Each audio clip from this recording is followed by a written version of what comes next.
지난 시간에 저희들은 이제 12입처 공부를 시작했습니다. 12입처는 불교 교리 가운데 가장 기본이 되는 교리입니다. 그런데 이 기본이 이해가 잘 안 되면, 제대로 이해가 되지 않으면 그 다음 이해가 올바로 될 수가 없습니다. 우리 집을 지을 때 이때 기초가 제대로 되지 않으면 위에다 집을 세울 수가 없듯이, 이제 초기 아함경이나 니까야를 보게 되면 경전에 많은 경전의 말씀이 12입체에서 시작하는 말씀을 하십니다. 항상 이런 말들이 나오죠. 안과 색을 연하여 안식이 있다. 그리고 삼사화합이 촉이다.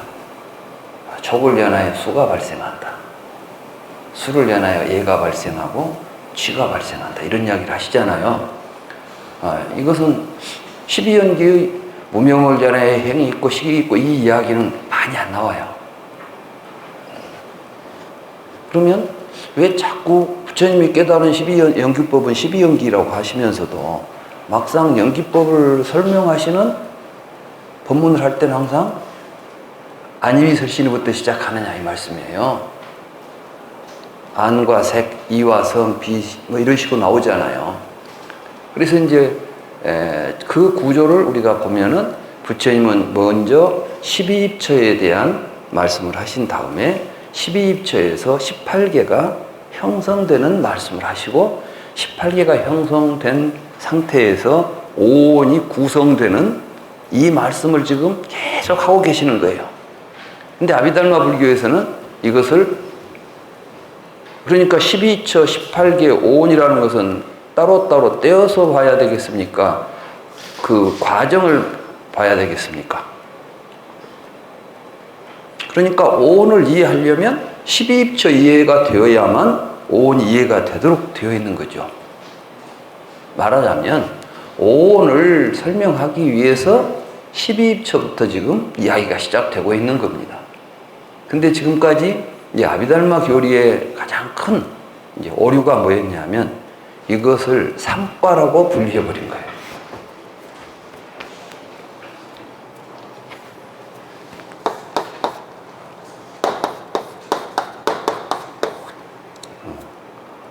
이거 이제 우리가 보통 삼과 분류라고 그러죠.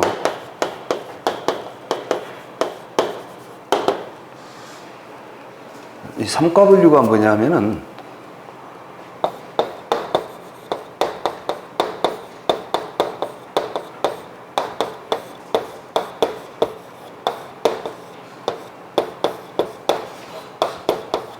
그러면 이제 오온, 12처, 18개 또는 이걸 이제 또 6개 이런 식으로 이제 원처계로 부처님은 이걸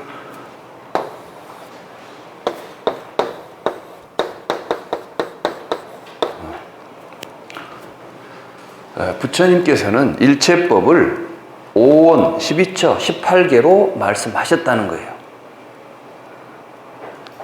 그러면 그 말은 무슨 말이냐면은 부처님께서는 이 세상을 분별설하셨다. 이렇게.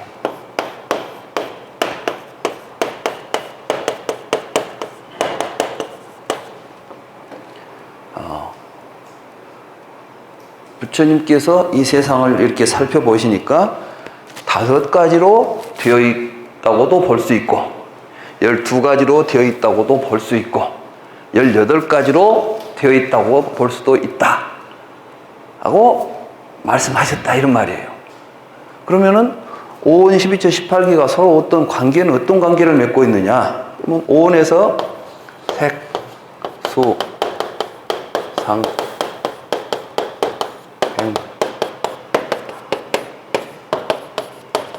식을 12처로 이야기할 때는 안이비 설신에서 색성향 미촉에서 이제 신, 촉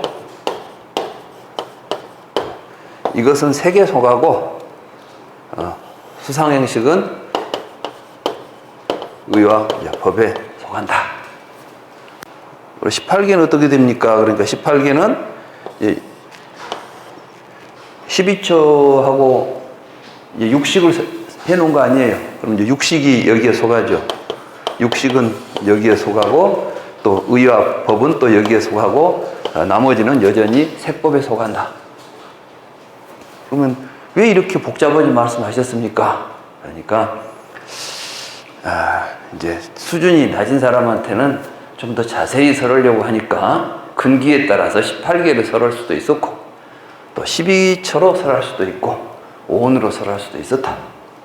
그렇게 해서 이제 아비달마 교학이라는 게 이것들 짝짓기 하는 거예요. 이제 말하자면 이걸 전체적으로 보면 이제 여기까지를 색법, 요거는 신법. 그래서 부처님은 이렇게 말씀하셨는데 좀 더 깊이 들여다보니까 부처님께서는 또 이것만 말씀하시는 게 아니라 마음에서 일어나는 번뇌에 대해서 말씀하셨고, 막 이제 불경에 나오는 이제 여러 부처님 말씀을 또 전부 이 안에 다시 이제 섞어서 설명을 하다 보니까 색법과 신법으로 부처님의 법은 나눌 수가 있다.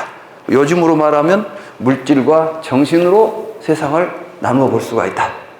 그 가운데 색법에 해당하는 것은 몇 가지가 있고 신법에 해당하는 것은 몇 가지가 있고 심에 해당하는 이제 그때 심은 식을 이야기해요. 식.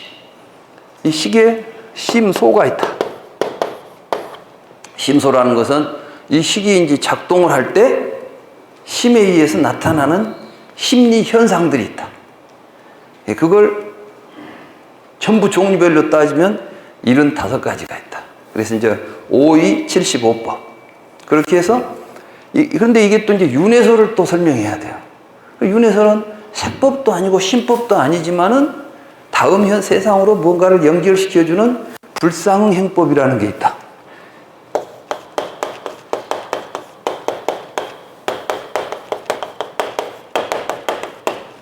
이거는 이제 심불상응 행법이라고 하고 불상응 행법이라고 하고 이런 것까지 넣어서 이제 색법, 신법, 심소법, 불상응 행법, 그 다음에 이제 무위법. 그래서 또 법을 이제 앞에 있는 것은 전부 유의법이고 또 나누면 무위법이다. 그러니까 이론들이 아주 복잡해졌죠. 일체법은 유의법과 무위법으로 나눌 수도 있고 색법과 신법으로 나눌 수도 있고 그걸 또 5원 12체 18개로 나눌 수도 있고 이 정도만 이론이 전개되기 시작하면 이제 수행을 하면 그때 뭐 이렇게 수행을 할 때 이 법이 소멸하고 이 법이 멸하고 법과 법 사이에서 이제 생멸을 설명해 줘야 돼요. 그리고 전법이 후법을 일으킬 때 인연이 될 때는 몇 가지 인연이 있다. 그래가지고 이걸 또 인을 넣을 때 사인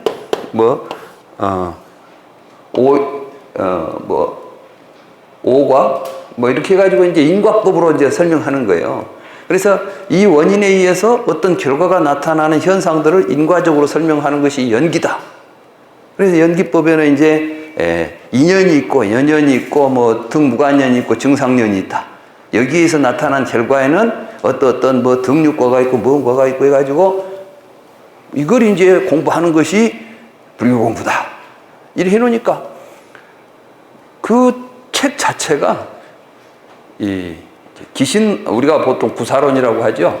이 구사론은 그 일체유부의 설일체유부의 그 아비달마 수십 건이 되는 엄청난 아비달마를 너무 번잡으니까 요약해 놓은 게 그거예요. 그러니까 구사론도 엄청 복잡한데 그 복잡한 이론을 한 10배 정도 튀어놓으면 유부 아비달마가 되는 거예요. 그러니까 이게 뭐 공부하려고 보면 이 개념 외우는데 시간 가는 것만 해도 그래서 이제 우리 전통 강원에서도 뭐 구사 7년, 유식 3년 그게 10년 공부라고 그랬어요. 10년 공부. 또는 혹자는 또 구사 8년. 구사론 공부하는데 시간 걸리는 게 7, 8년 걸린다는 거예요. 실제로 제가 이제 구사론을 읽어보니까 그 개념이 구체적으로 어떤 관계를 가지고 일체법을 설명하고 있는지를 제가 한번 읽어갖고 되겠어요, 그거? 그 개념 외우는 데만 해도 거기에 나오는 단어들이 우리가 그거 외우는 데만 해도 몇 년이 걸리겠고 그것들의 상호관계를 이론적으로 정립하는 데는. 근데 저는 사실 읽어가면서 뭘 느꼈냐면 말이 안 되는 소리들을 하고 있는 거예요. 내가 볼 때는 뭐 이렇게 해서 무엇이 된다고 하는데 될 리도 없고 될 까닭도 없고 해봐도 되지도 않은 이야기들이 이론적으로만 나와 있는 거예요. 이게. 아, 이거 굉장히 문제가 있구나. 그래서 이제 경을 직접 보니까 이것들이 이렇게 과라는 것은, 과목이라는 것은 딱딱 분리되어 있는 거예요. 이렇게 국어, 산수, 우리가 이제 국어, 수학, 영어 이럴 때 과목 그러죠. 그러니까 과목으로 분리된 건 국어하고 수학하고 무슨 연관이 있어요. 각각 과목대로 공부를 해야지. 불교를 이렇게 다 쪼개놔버린 거예요. 이걸 보고 분별설이라고 그래요.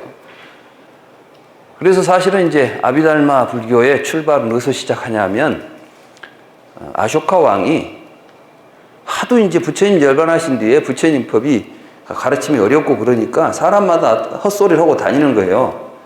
그리고 이제 실제로 우리가 이 불교사를 보게 되면 아쇼카 왕이 불교를 굉장히 부흥시킨 면이 있는가 하면 불교를 굉장히 뭐랄까요, 이게 의도는 아니죠. 아쇼카 왕은 정말 불교를 널리 펴고 싶어가지고 그래서 뭘 하게 되냐면은 사원에다가 엄청난 토지를 하사해요. 그러니까 이제 절들이 부자가 되어버렸어. 그러니까 옛날처럼 이렇게 걸식하고 돌아다니면서 수행하기보다는 절에 머물러서 충분히 생활할 수 있어요. 이렇게 걸식을 안 해도 절에는 먹을 것이 충분해져 버려. 그러니까 이제 어떤 현상이 나타나냐면 밖에서 먹고 살기 힘들면 절집으로 이제 들어오는 거예요. 사실은 스님들이 걸식을 하고 있으면 가난하다고 해서 들어올 수가 없어. 왜냐하면 어차피 얻어먹고 사는 건 마찬가지인데 내가 뭐 절집에 안 가도 얻어먹고 살라고 생각하면 꼭 굳이 절집에 갈 필요 없잖아요. 그러니까 사실은 이제 걸식을 하면서도 수행을 하겠다고, 출가를 하겠다고 한 사람들은 돈이 없어서 출가를 하는 게 아니라 오직 내 신명을 바쳐서 이 법을 깨달아서 뭔가를 해보겠다고 하는 그 굳은 신념 없으면 누가 사실은 출가할 생각도 못 하는 거예요.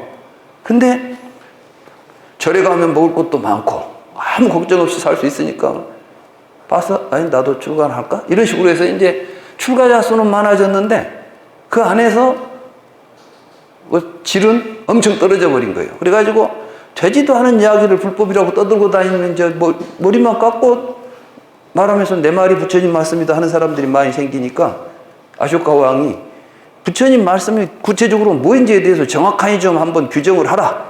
이렇게 이제 명을 내려가지고 토론한 결과 부처님의 말씀을 그대로 이제 그 말씀 위에 다른 말 하지 말자. 그 말씀은 어떤 식으로 의미를 가지고 있는지 말하자면 사전적 의미 규정을 하는 것. 부처님은 이 세상을 보시고 우리에게 그렇게 설명해 주셨다. 이 분별이라는 것은 개념적 설명이에요. 이 부처님은 개념적 설명을 해줬다는 거예요. 이게 이제 논리적 서술이죠. 어제 제가 유와 무라고 하는 이 두 개념 구조의 그 논리적 구조에 의해서 우리는 세계를 이해하고 부처님은 그걸 유와 무 둘에 의지해서 세간은 의지하고 있다. 그걸 떠나서 연기를 깨달아야 된다 이렇게 강조했는데 그러다 보니까 연기에 대한 올바른 의미가 해석되지 않고 굉장한 오해가 이제 생기기 시작했던 거예요. 그 첫 번째 매우 중요한 게 뭐냐면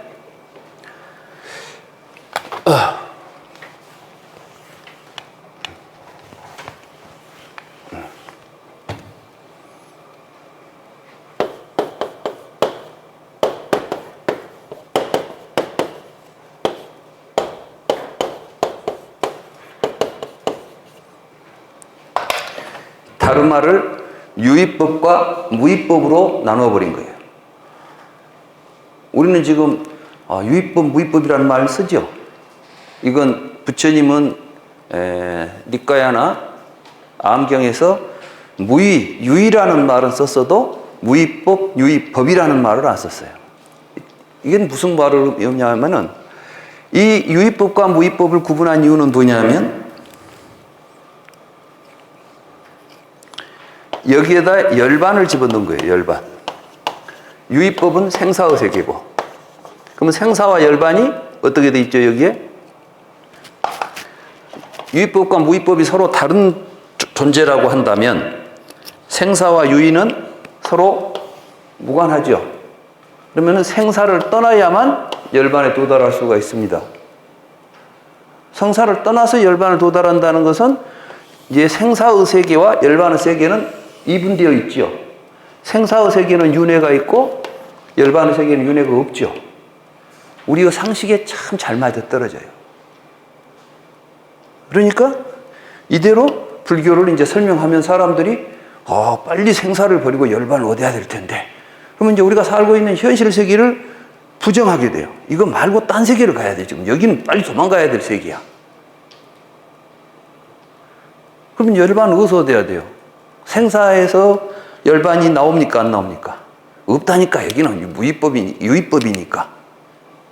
근데 부처님은 그렇게 말씀하시지 않았어요. 이걸 연기하고 있다는 사실을 잘못 아니까 생사가 생겼고, 바르게 알면 열반이다. 이렇게 해서 불교의 열반은 우리들의 생각, 마음의 변화, 우리가 세상을 보는 우리들의 생각, 시각, 의식이 잘못되어 있으니까 생긴 생사고, 그 의식을 바로 잡아서 바른 삶을 하면 사라지는 현상들이에요. 그러니까 생사와 열반은 서로 딴 자리에가 있습니까? 한 자리에가 있습니까? 그게 이제 대승불교에서 지적하고 나온 거예요. 무슨 소리를 하고 있냐? 여기를 떠나서 무슨 열반이 있단 말이냐? 그러니까 의상조사 법성기에 보면 생사, 열반, 상공화 이렇게 돼 있죠? 생사와 열반 항상 한 자리에서 같이 살고 있는 거야, 이게. 생사 있는 그 자리에서 열반 얻어야 되고, 열반은 그 자리를 네가 못 보고 있으면 생사가 그 자리에서 벌어지는 거야. 어디 가서 생사를 떠나서 열반을 구하려고 해? 하는 이야기가 이제 대승불교에서 하는 이야기예요. 누가 옳아요? 지금도 아비달마에서는 이것 갖고 하잖아요. 요즘 사실 제가 굉장히 우려하는 게 뭐냐면, 이렇게 제대로 된 대승불교권에서 공부를 제대로 하지 못하고 남방불교의 그 아비달마를 가지고 와서 이 대승불교를 비판하면 난 이건 아니라고 생각해요. 이래서는 안 된다고 생각해요. 제대로 공부를 해야 된다고 생각합니다. 사실은 요 다르마는 유의든 무의든 이건 저 다르마예요, 다르마. 근데 이제 여기서 뭐라 하냐면 유의법은 모여서 된 것이니까 파괴되는 것이에요. 무의법은 모여서 된 것이 아니니까 파괴 안 되는 것이에요. 그렇게 설명해요, 아비달마에서. 그건 지금 현재 상자부 불교 청정도론을 위시한 지금 남방 상자부 불교에서 이렇게 보고 있는 거예요. 이건 왜 그러냐면은 실제로 상자부 불교에서 설 일처유부가 나와요. 근본 상자부 불교에서 또 부파가 이제 나눠지기 시작하는데, 그 근본이 뭐였냐면 분별설이었어요. 그러니까 서로 약간씩 개념은 다르고 이론은 다르다 하더라도 본질은 똑같은 거예요, 아비달마가. 그래서 그럼 이제 유의는 뭐였고 무의는 뭐였냐? 이것은 부처님은 무명으로부터 연기한 법을 유의라고 불렀고, 무명이 사라진 상태의 연기의 구조를 무의라고 불렀던 거예요. 그러니까 무의 유의의 핵심은 뭐냐면 행에 있어요. 행이라는 건 쌍카라인데, 쌍카라라는 것이 뭐냐면은 쌍까로띠라고 하는 단어에서 나와요. 쌍까로띠라는 건 뭐냐면은 어떤 것들을 종합해서 만들어내는 거예요. 조작하는 거예요. 조작. 예를 들면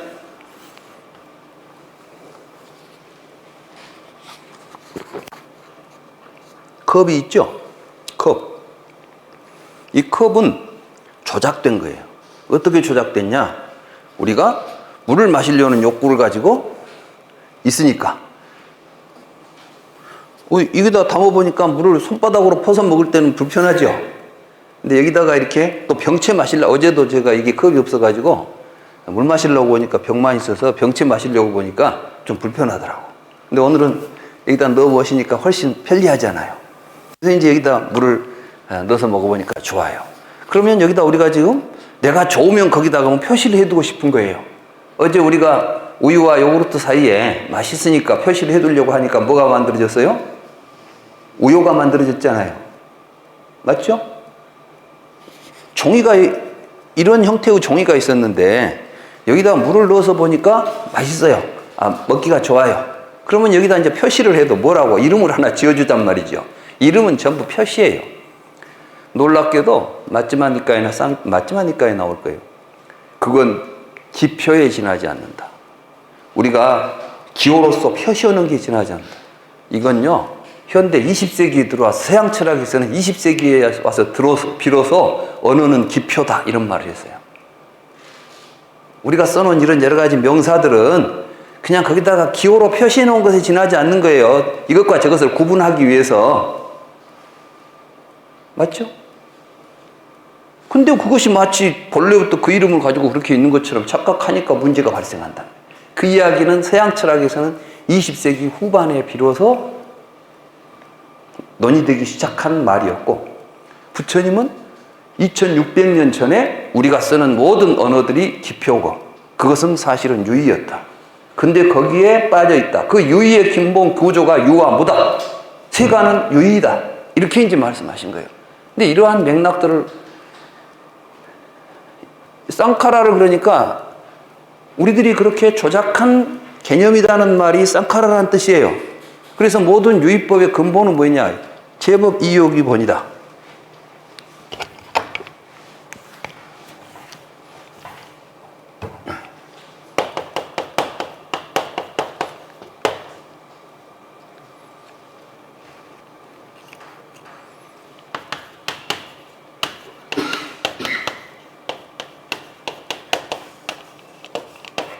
이게 이제 아함경에 나온 이야기인데, 모든 다르마는 그 근본이 욕망으로 되어 있다는 거예요. 그러니까 컵은 물을 마시고 싶은 욕망으로 되어 있는 것이 컵이에요. 그러면 이 컵을 분석하려면 욕망을 분석해야 되겠죠? 컵의 본질을 알려면 그 무엇든 욕망이 컵인지를 우리가 봐야 되잖아요. 그런데 아비달마는 뭘 했냐면, 여기에 컵이 있으니까, 이 컵은 종이로 만들어졌으니까 이걸 분석하면 4대로 되어 있어요. 이게 4대로 된, 뭐 4대는 또 뭘로 되어 있을까? 이게. 근데 부처님이 4대는 무이다 이렇게 했으면 조직 좋아요. 근데 부처님이 4대는 무이다라고 말하지 않고 4대는 사계다. 이제 그러니까 이 4대설은 부처님이 주장한 이야기가 아니라 이 인도의 유물론자들이 4대설을 이미 주장해요. 아지타 깨사캄발라라고 하는 사람이 지수, 화풍이 이 세상에 있는 모든 존재를 일체 이야기가 나오는 거예요. 일체. 그러니까 사실은 그 당시 인도 철학계에서는 일체가 뭐냐는 걸 가지고 서로 갈리는 거예요. 일체가 브라만이라고 생각했던 사람이 있고, 일체가 4대라고 생각했던 사람이 있고, 일체는 7가지라고 사람이 있고, 12가지라는 사람이 있는 거예요. 그러니까 이제 이 생문 바라머니 부처님한테 와서 당신은 일체를 뭐라고 주장합니까? 라고 물었던 거죠. 그러니까 부처님 나는 12입처다. 이렇게 말씀하신 거예요. 그럼 12입처는 12가지 종류다는 뜻이겠어요? 그 이야기가 아닌 거예요. 나는 그들과는 전혀 다른 차원에서 세상 이야기 하는 거야. 이렇게 이제 말해주는 거라고요. 오늘은 이제 그 이야기를 내가 중심으로 하려고 이 이야기를 좀 시작해요. 근데 이 제법 이욕 본이라는 이야기를 한번 생각해 보세요. 그렇지 않은 것이 하나라도 있는가? 이게 뭐죠? 지금 여러분, 우리 앉아있는 이걸 뭐라고 부릅니까, 지금? 책상이잖아요. 근데 식당에 가니까 똑같은 게 있어요. 식당에 가면 책상하고 똑같은 상들 있죠? 그것은 뭐라고 불러요? 식탁이라고 부르잖아요. 그럼 이거는 책상이에요, 식탁이에요? 내가 밥을 먹고 먹으려고 하면 밥상이 되고, 여기다가 책을 놓고 공부하려고 하면 책상이 된다면, 이것이 책상인 이유가 이것을 구성하고 있는 재질에 있습니까? 그것을 사용하려고 하는 나의 욕구에 있습니까? 예?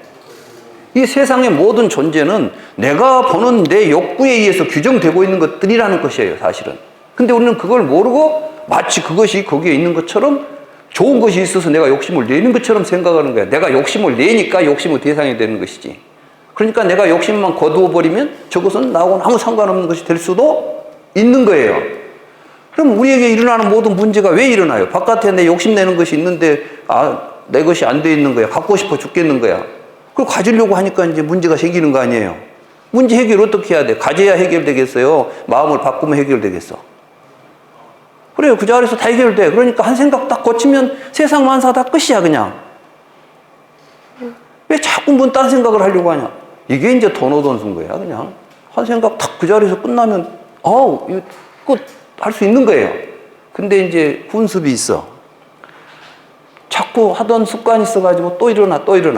도노돈수는 도노돈수가 도노에서 끝나는 이야기를 하는 게 아니에요. 그 뒤에가 수라는 말이 붙잖아요.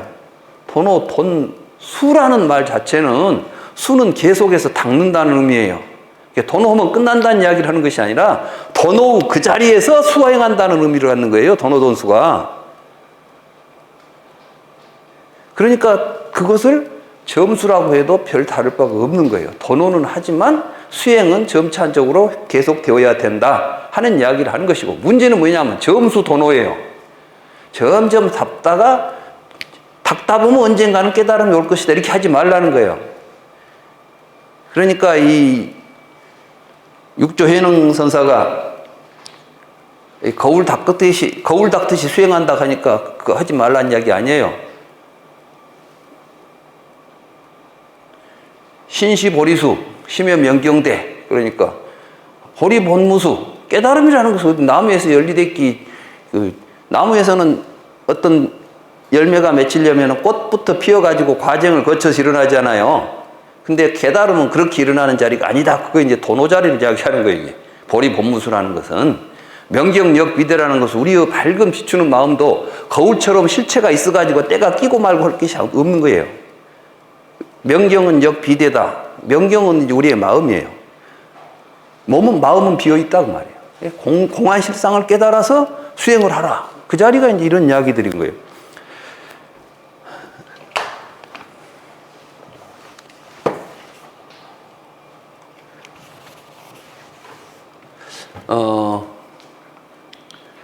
사실은 이제 철학에서도 우리 앞에 있는 이 사물들의 본질이 뭐냐 해가지고 그걸 연구하느라고 엄청 이제 많은 세월을 보냈죠. 이데아가 있다고 생각도 했고, 부동의 원동자가 있다고 생각도 했고, 서양 철학을 보면 이제 그 역사예요. 제가 한번 어느 대학에서 저를 이제 대학원에서 초빙을 했어요. 그래가지고 대학원 학생들하고 교수를 상대로 해서 불교 특강을 해달라. 그래 내가 이제 제법 이욕이 본이라는 말을 하나 써놓고, 이 세상의 모든 존재의 근본은 이데아도 아니고 이제 서양 철학에서 말하는 어떤 실체도 아닙니다. 그건 바로 우리들이 가지고 있는 욕구입니다. 그 사람들이 무슨 이야기냐는 거예요. 근데 이제 그런 이야기를 했지.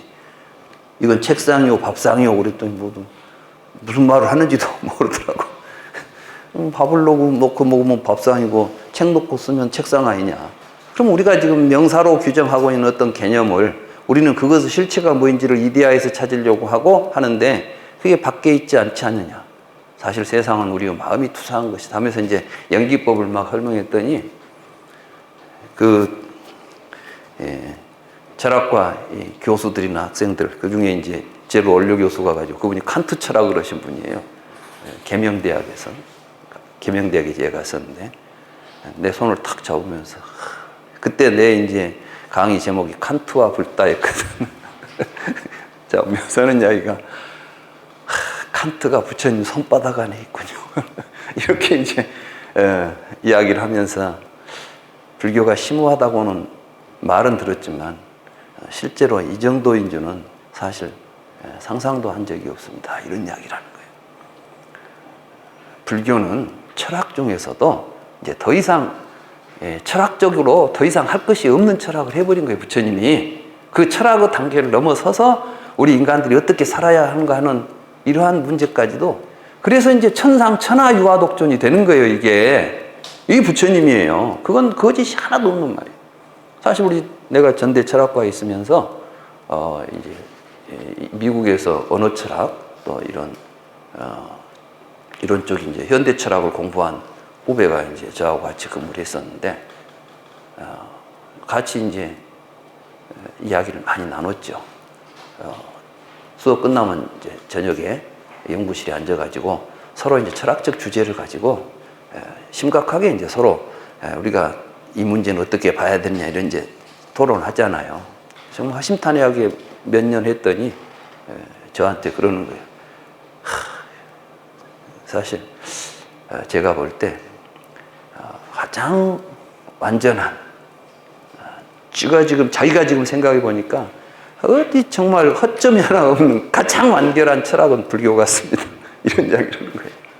내가 이제 막 중론을 같이 이제 내가 번역한 중론 읽으라고 했더니 읽어보고, 아니, 중론에 진짜 이런 이야기가 써 있습니까? 하고만 놀리는 거예요. 그만큼. 근데 아비달마 불교는 그런 훌륭한 불교를 완전히 망가버렸다니까. 그래가지고 상식적인 이야기를 우리들 하는, 누구나 다 들으면 그럴듯하지만 사실 알고 보면 말만 있지, 실질적으로는 뭐가 안 되는. 아니요, 해버릴게요. 닦아버리고 말론만 쓰겠습니다.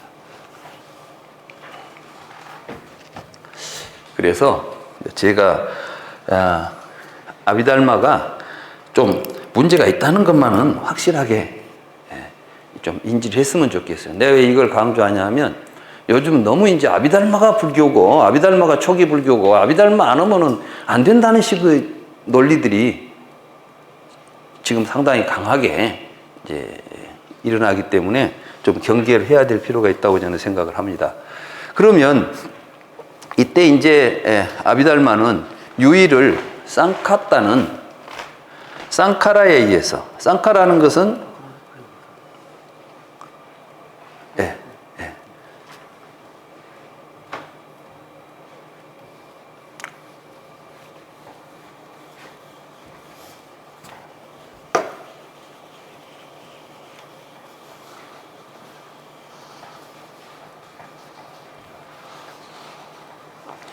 이 쌍카라는 12연기에서 보면은 무명을 연하여 행이 있고 그러지 않습니까? 행을 연하여 식이 있고 할 때 그 행이 쌍카라입니다. 그러니까 이 쌍카라에 의해서 만들어진 조작된 결과물을 쌍카따라고 부릅니다. 이게 쌍카따는 것은 뭐냐면 쌍까로띠라는 동사의 과거 분사형이에요. 그러니까 이제 이미 조작된 결과물이죠. 그러니까 쌍카라가 행이라고 번역했잖아요. 예, 한문으로. 쌍카라가 뭐냐면은 무지한 상태에서 언어적으로 행동하고 의식적으로 행동하고 신체적으로 행동하는 이 세 가지 삼행이 있죠. 그러니까 이제 업이라는 말하고 굉장히 사실은 상통하는 말이에요.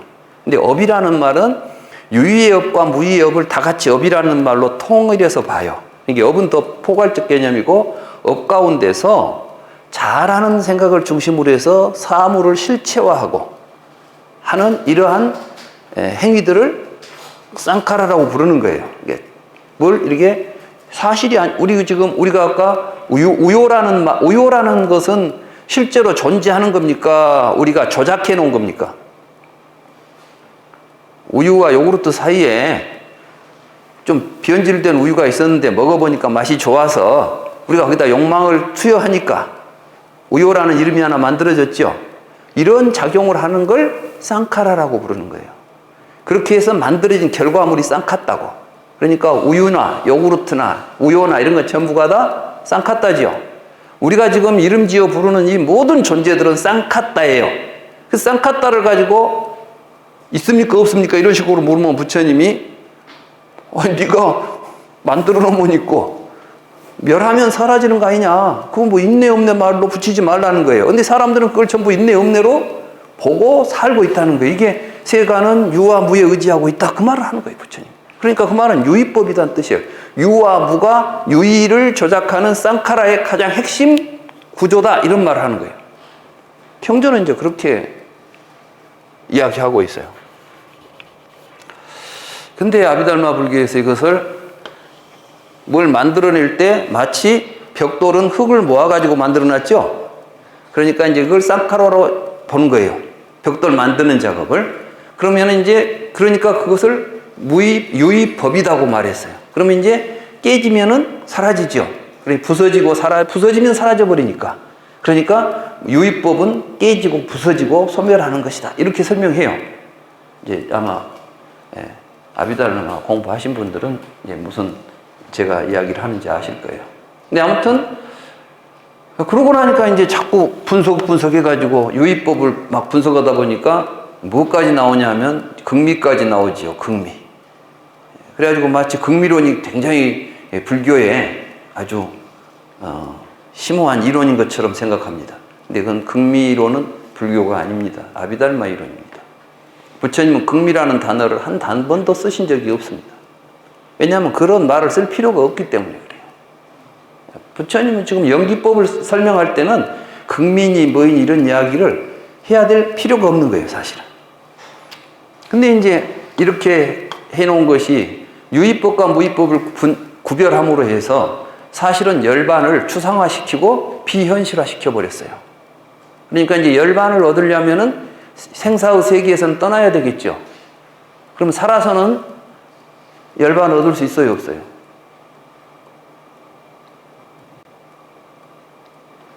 그래서 이제 무슨 이야기가 나냐면 무여열반, 유여열반 이야기가 나오는 거예요. 이제 사실 열반에 무여열반, 유여열반이라는 말 자체도 이제 아비달마에서 만들어낸 거예요. 말하자면 이제 이 몸이 남아 있는 동안은 아직 완전히 쌍카라가 무의법이 없어지지 않았으니까 이제 이 몸이 다 무너져 죽을 때 비로소 남김없는 열반이 있다 이렇게 말을 하는 거예요. 이렇게 돼버리면 이제 뭐가 돼? 부처님은 그러면 남김없는 열반 없이 새 부처님이 돼가지고 돌아가실 때야 비로소 남김없는 열반 됐어요? 그렇지 않아요. 이런 굉장히 애매모호한 그 불교 이해가 되면서 열반이라는 것도 추상화되고 신비화되고 그래서 누가 열반 얻었다 그러면 나한테 없는 것이 저거는 있는가 싶기도 하고 그래서 이제 대승불교에서 무소득이라는 말을 쓰는 거예요. 이게 뭐 생사와 열반이 같이 있는데 생사 떠나서 새로 얻을 열반은 없다 그 이야기를 하는 거예요. 그러니까 어떤 사람이 나는 열반을 얻었다 그러면 그것은 뭐가 되죠? 안 되는 거야. 말도 안 되는 소리 하고 있다. 그 이야기를 하는 거예요. 그러니까 금강경도 우리가 제대로 읽으려면 아비달마에서 무슨 주장을 했는지를 알아야 아비달마 비판하고 있구나. 이렇게 이제 보이는 거예요. 근데 우리가 그런 맥락 없이 경을 읽어버리면 많은 오해를 할 수가 있는 것입니다. 그 다음에 이제 하나가 뭐냐면은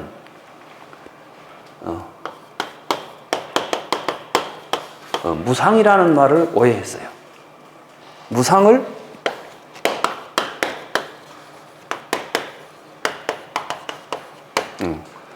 이 무상이라는 말을 찰나라는 말로 이해하려고 했던 거예요.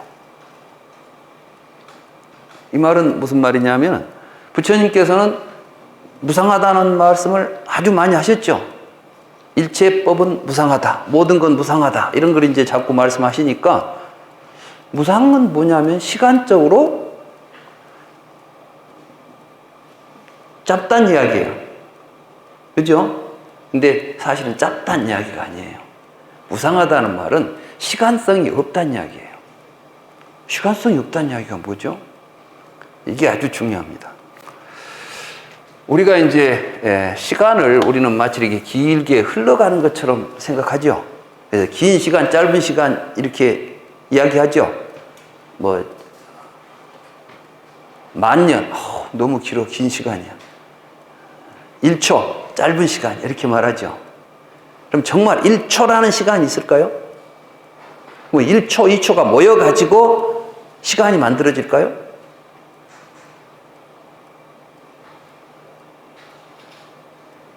생각해 보세요.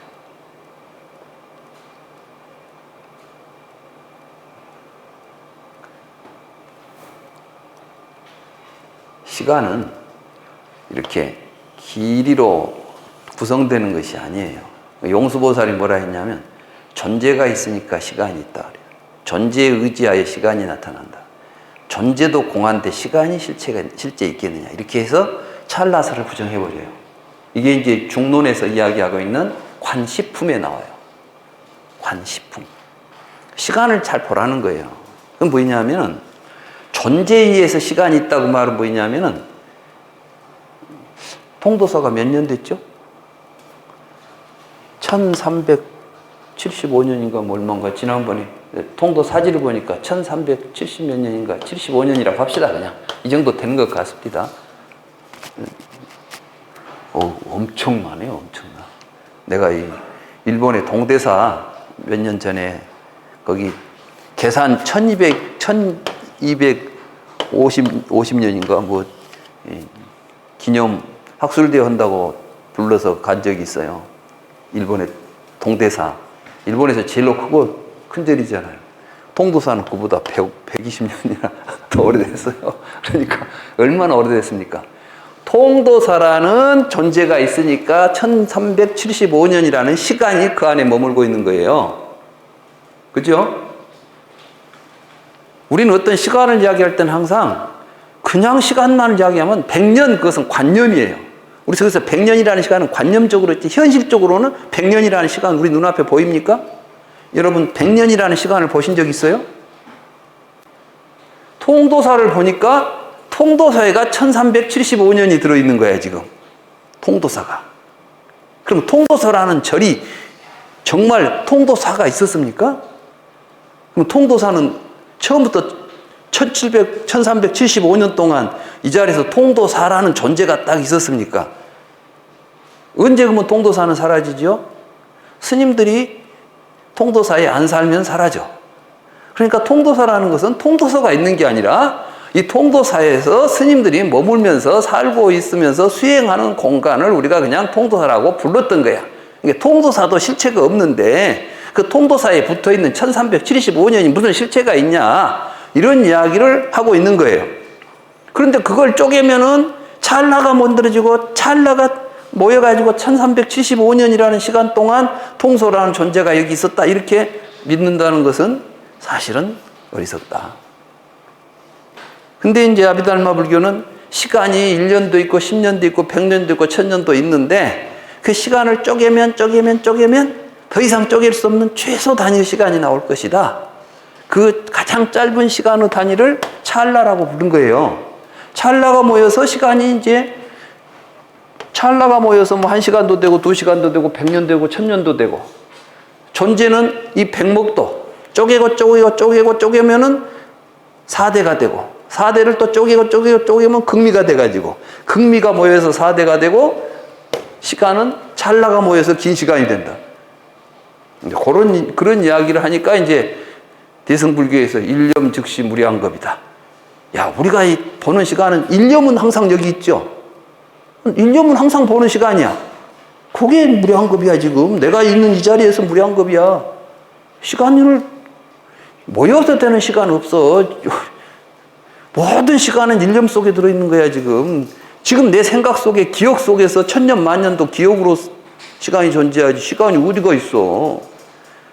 사실은 의상조사 법성계는 이제 제대로 연기법을 알고 보고 있으면 참소리만 아무 의심 없는 소리 아무 우리가 조금도 생각할 필요도 없이 있는 그대로를 이야기하고 있는 거예요. 근데 그게 좀 무슨 말인지 이상하고 막 그렇다면 내 생각이 잘못된 거예요.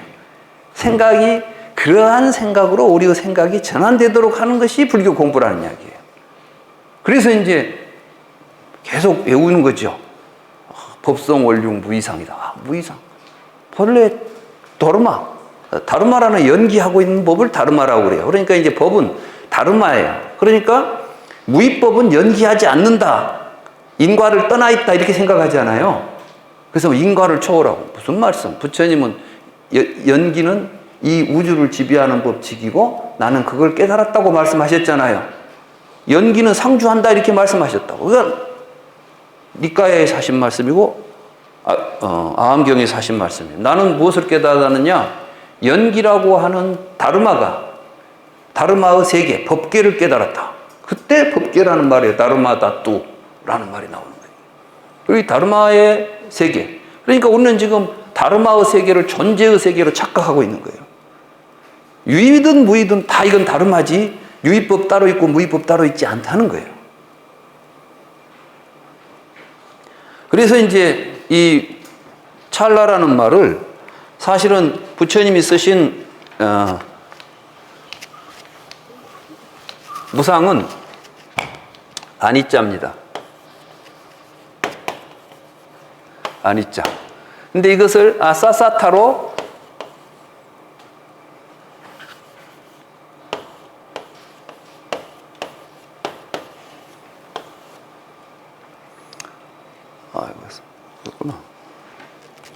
아사사타로 해석을 해버린 거예요. 이 말은 뭐냐면은 니자라는 말이 있고 사사타라는 말이 있는데 니자라는 말은 지속되지 않는다는 거예요. 그러니까 이게 이 지속성이 없는 게 이렇게 시간격이 없는 게 간격. 시간성이 없다는 이야기예요.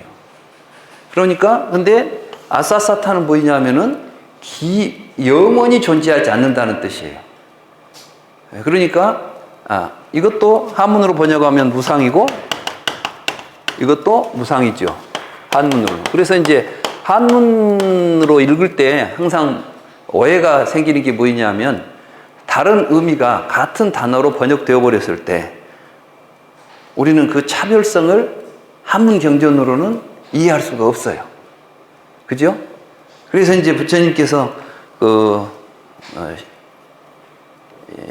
전유경 같은 경전에서 제자가 세계는 영원합니까? 영원하지 않습니까? 이렇게 묻는 질문이 상입니까? 무상입니까? 이렇게 묻는 거예요. 그러면은 부처님께서 세간은 무상하다 이렇게 말씀하셔 놓고 세간은 상입니까? 무상입니까? 이렇게 물으면 부처님 대답을 안 하셨어요. 그럼 우리는 진짜 이상하죠. 누가 질문하지 않을 때는 무상하다고 말씀하셔놓고 질문하면은 대답을 안 하면 뭐예요 이게? 이렇게 이제 우리가 오해할 수 있잖아요. 저는 사실 처음에 그랬어요. 왜 다른 데서 그렇게 무상하다고 해놓고 여기서는 무상하다는 말을 질문하면 무상하다고 당연히 대답해야 할 텐데 안 하는 거? 그래 내가 이제 빨리어 경전을 보니까 부처님이 무상하다 할 때는 아니자라고 말씀하셨고 그 사람이 질문할 때는 사사탑니까 아사사탑니까 이렇게 물었던 거예요. 그러니까 이제 사사타냐 아사사타냐고 묻지 말라는 거예요. 그것은 무엇을 의미하냐면은 우리는 내 생명이라는 것이 태어나서 죽을 때까지만 있을까? 아니면 과거, 현재, 미래에 걸쳐서 계속해서 존재할까? 이렇게 이제 묻는 거 아니에요. 그죠? 그러니까 상견과 단견은 사사타냐 아사사타냐의 문제인 거예요. 아니자의 문제가 아니에요. 아니자를 보는 사람은 아사사타냐 사사타냐는 질문을 할 수가 없다는 것이에요. 그래서 사실은 경전을 이제 제가 한문 경전이 한계가 있었구나. 이걸 보고 있으면 자꾸 본질적인 문제로부터 우리가 이제 벗어나게 되는구나. 그래가지고 빨리어 공부를 내가 본격적으로 이제 하게 됐었어요. 이런 문제들 때문에. 그래서 개념을 올바로 이해하기 위해서는 원전에 가서 이제 원전으로 봐야지 번역된 말을 가지고는 굉장히 어렵다. 이런 걸 이제 느꼈죠. 그래서 이 사사타 같은 경우는 부처님은 그래서 천상의 세계가 비록 억겁을 간다 해도 그것은 무상하다 이렇게 그건 사사타예요. 아사사타가 아니야. 아사사타는 사실은 아사사타죠. 그러니까 사사타는 영원한 이런 것들은 있을 수도 없고 우리들이 가지고 있는 관념일 뿐이에요. 우리들의 생각에만 있는 것이지 현실적인 의미도 없는 것들이라는 말이죠. 그래서 이제 근데 이걸 아비달마는 아사사타 중에서도 일시적으로 존재하는 것 중에서도 더 쪼개면은 사실은 찰나라고 하는 더 이상 쪼갤 수 없는 시간의 최소 단위가 모여서 이제 영급도 되고 일시적인 것도 되겠죠. 이런 생각을 해버렸어요. 그래서 이제 나온 말이 찰나 생멸이라는 말이에요. 그러니까 모든 존재는 찰나 동안 생겨서 사라지고 있다. 그러면 이제 생멸이라는 말이 벌써 생기면 뭐가 생기냐면은 이 가운데 공간이 생기죠. 생과 멸이 동시에 나타나겠습니까? 서로 시간적으로 다르겠습니까? 생과 멸은 동시일 수가 없잖아요. 그러니까 동시가 아니라는 것은 사이가 있게 되잖아요. 이 사이가 찰나인 거예요. 모든 존재는 생멸을 거듭하고 있다. 근데 생멸이 없는 존재로 가야 돼요, 이제. 그게 열반이에요. 그러니까 그럴듯하지만 이제 사실 막상 그걸 체득하려고 보면 불가능해. 생각으로는 우리가 관념적으로는 뭐 찰나가 뭐이고 뭐 이렇게 수학적인 생각은 되지만 실질적으로는 불가능한 거예요, 이게. 그래서 저는 이제 이런 아비달마를 가지고 공부해서 아라한이 됐다는 사람들을 저는 안 믿어요. 그러니까 아라한이 아니니까. 아라한이 될 수 없으니까. 아라한이 되려면 말하자면은 찰나 생멸을 하지 않고 열반의 세계를 갖다는 이야기인데, 여기서 말하는 열반이라는 것은 비현실적일 뿐만 아니라 부처님의 말씀과도 어긋나고. 그래서 이제 요즘도 주변에 뭐 누가 뭐 아라한이다, 어디가 아라한이다 하고 막 그 동네에서 부르는 명칭이지, 그게 부처님이 말씀하신 아라한은 아니다. 진짜 아라한은 그런 식으로 해가지고는 아라한 옆에 아라한이라고 부를 수 있는 근거도 없다. 저는 이제 이렇게 생각을 해요. 그래서 이제 생멸이라는 말, 요즘 그래서 이제 뭐 하면 뭐 찰나 생멸이 또 수행에 들어가면 뭐가 되면 이제 찰나 삼매가 되는 거예요. 뭐 삼매는 어떻게 해서 이어집니까? 그러니까 매 순간순간 삼매가 이어져서 찰나 삼매들이 이어져야 된다. 이론이 그럴 거 아니에요. 그럼 어떤 사람이 앉아서 찰나 삼매를 계속 내가 찰나 삼매다 이렇게 앉아 있어야 되겠어요? 이미 벌써 찰나 삼매다 하고 이 생각이 들어가 버리면 이미 그건 삼매도 아닌데. 이러한 오류들. 근데 이제 얼른 말로 들으면은 쉽게 이해가 되고 그럴듯하니까 참인가 싶어서 우리들이 이제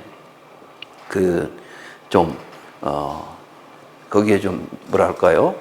매력을 느낄 수도 있겠습니다만은 그렇지 않습니다. 그래서 이제 이런 것들을 우리가 제대로 이해하기 위해서는 아야따나라는 말을 이해해야 돼요. 아야따나라는 말을. 그래서 부처님께서 이제 12입처에 대해서 하신 말씀에 대한 이해가 성결돼야 되겠다. 본격적으로 12입처 이야기 하겠습니다.